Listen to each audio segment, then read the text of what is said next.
நேற்றுக்கு நைட்டு நமக்கு மேல் இடத்துலேருந்து உத்தரவு வந்த காரணத்தினால உடனே கிளம்பி பாண்டிச்சேரி பஸ் ஸ்டாண்டில் வந்து என் பைக்கை பார்க் பண்ணிவிட்டு அங்கேருந்து பஸ் ஏறலாம் அப்படின்னு சொல்லி கிளம்பிட்டேன். பை காட்ஸ் கிரேஸ் நான் முக்கியமான போக வேண்டிய இடத்துக்கான பஸ்ஸு டேரெக்டாக நின்றுச்சு. ஆனால் ஏறி உட்காந்தவொடனே ஒரு ஸ்ட்ரகிள் என்ன அப்படின்னு பார்த்தீங்கன்னா, என் பக்கத்தில் அரைக்குறையாக வளர்ந்த ஹல்க் மாதிரி ஒரு அங்கிள் வந்து உட்காந்துட்டாரு. அதனால எனக்கு ஷோல்டர் ஸ்பேஸே இல்லை, ஏதோ ஒன்றில் போட்டு அடைச்சி வச்ச மாதிரியே இருந்தது.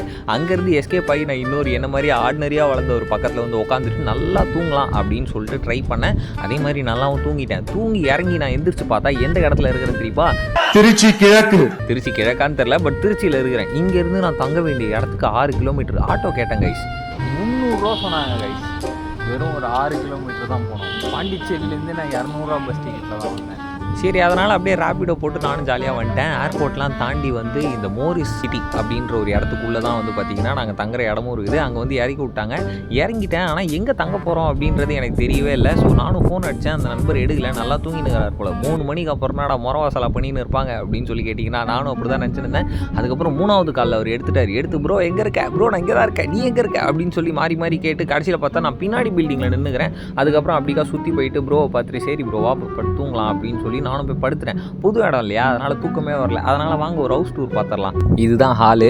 அதுக்கப்புறம் வந்து பார்த்திங்கன்னா சைடில் 2 ரூம் இருக்குது. இதில் ஒரு ரூம் வந்து நான் தங்குறேன், ஒரு ரூம் எதுக்குன்னே தெரில. அப்படியே மேலே மாடிக்கு ஏறி போனோம் அப்படின்னா சந்திரமுகி ரூம் மாதிரி ஒரு ரூமை கயிறுலாம் போட்டு கட்டி வச்சுருந்தாங்க. பார்த்தோன்னே எனக்கு க்யூரியாசிட்டி ஆகிடுச்சு.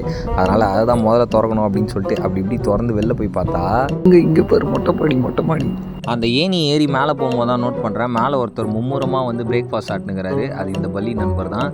பார்த்தீங்களா, நம்ம பார்த்துட்டு எதனா கேட்க போகிறோம்னு சொல்லிட்டு பக்குன்னு சாப்பிட்டு முடிச்சிட்டான் தலைவன். எனக்கு கொஞ்சம் குர்ரா அப்படின்லாம் நான் கேட்க மாட்டேன், பட் இருந்தாலும் அவ்வளோ அவசரமாக சாப்பிட்டு முடிச்சிட்டான். பாய் பள்ளி நண்பரே. ஓ, இது உங்கள் வீடா? பள்ளிக்கு பாய் சொல்லிட்டு துள்ளி குதிச்சு மாடிக்கு வந்து பார்த்தா வியூ ஒரு மாதிரி நல்லா தான் இருந்தது. இங்கேருந்து ஏர்போர்ட்லாம் தெரியுது. ஏர்போர்ட்டுக்குள்ள ஒரு கோயிலாம் இருக்குது கைஸ்.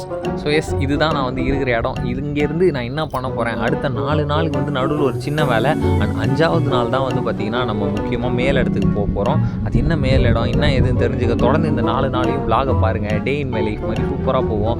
நாளைக்கு மீட் பண்ணுறேன். அது வரைக்கும் டாட்டா பாய் பை. நானும் 10 தூங்க போகிறேன். Good night.